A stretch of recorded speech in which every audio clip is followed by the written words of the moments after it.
Hi friends, ಎಲ್ರಿಗೂ welcome back to my channel. ಇದು ಸೋಮವಾರದ ಬೆಳಗ್ಗೆ ವ್ಲಾಗ್ ಕೋಳಿ ಕೂಗ್ತಾ ಇದೆ. ಎಲ್ರಿಗೂ ಗುಡ್ ಮಾರ್ನಿಂಗ್, ಶುಭೋದಯ. ಬನ್ನಿ, ಟೈಮ್ ಆಗಿದೆ ಈಗ ಆಲ್ಮೋಸ್ಟ್ 8:30. ಮನೆ ಮುಂದೆ ನೀಟಿಗೆ ಬಾಗಿಲು ಕಸ ಬಿಡಿಸಿ ನೀರು ಹಾಕಿದ್ದಾರೆ. ರಂಗೋಲಿ ಕೂಡ ಹಾಕೊಂಡಿದ್ದೀನಿ, ನೋಡ್ಬೋದು. 5ರಿಂದ 1 ಸಿಂಪಲಾಗಿ ತುಂಬ ಕೋಲ್ಡ್ ಇದೆ. ಹಾಗೆ ಕೂಡ ಬಿಸಿಲು ಕೂಡ ಶುರುವಾಗಿ ರೆಡಿಯಾಗಿದೆ.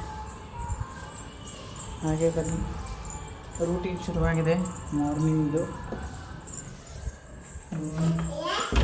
ಎಲ್ಲ ಮಾಡ್ಕೋಬೇಕು, ಓಕೆನಾ. ಪಾತ್ರೆ ಕೂಡ ಇನ್ನು ವಾಶ್ ಮಾಡಬೇಕು. ಹಾಗೆ ಸಿಂಪಲಾಗಿ ಇವತ್ತು ದೋಸೆ, ಅಕ್ಕಿ ಹಿಟ್ಟು, ಗೋಧಿ ಹಿಟ್ಟು, ಸ್ವಲ್ಪ ರೊಟ್ಟಿ ರವೆ ಹಾಕ್ಕೊಂಡು ದೋಸೆ ಹಾಕ್ಕೊಂಡಿದ್ದೀನಿ. ರೊಟ್ಟಿ ಸ್ವಲ್ಪ ಮಂದಕ್ಕೆ ಕಲಿಸ್ಕೊಂಡ್ರೆ ರೊಟ್ಟಿ ಆಗುತ್ತೆ, ತೆಳ್ಳಗೆ ಕಲಿಸ್ಕೊಂಡ್ರೆ ದೋಸೆ ಆಗುತ್ತೆ. ಚಿರೋಟಿ ರವೆ, ಅಕ್ಕಿ ಹಿಟ್ಟು, ಗೋಧಿ ಹಿಟ್ಟು ಒಂದು ಕೈಲಿ ಇಟ್ಕೊಂಡು ಮಾಡ್ಕೊಳ್ಳೋದ್ರಿಂದ ಸ್ವಲ್ಪ ಮೆಸ್ಸಿ ಆಗುತ್ತೆ. ಸ್ವಲ್ಪ ಉಪ್ಪು ಹಾಕಿ ಕಲಿಸ್ಕೊಂಡಿದ್ದೀನಿ.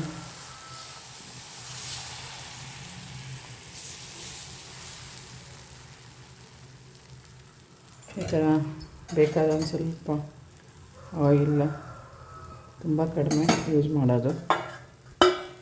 ಗಾಣದ ಎಣ್ಣೆ, ದೋಸೆ ಈ ಥರ ಮುಚ್ಚೋದ್ರಿಂದ ಬೆಳ್ಳ ಕಾಣಲ್ಲ, ಹಾಗೆ ಕೂಡ ಬೇಗ ಆಗುತ್ತೆ. ಇದು ತರಕಾರಿ ಸಾಂಬಾರು,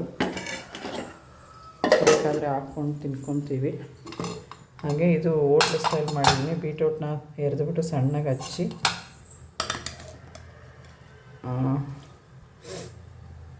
ಅದಕ್ಕೆ ಒಂದೇ ಒಂದು ಕೂಗಿಸ್ಕೊಂಡು ಕುಕ್ಕರಲ್ಲಿ ಒಂದು ಸ್ವಲ್ಪ ನೀರು ಚುಮ್ಮಿಸಿ, ಜಾಸ್ತಿ ನೀರು ಹಾಕೋದು ಬೇಡ. ಜಾಸ್ತಿ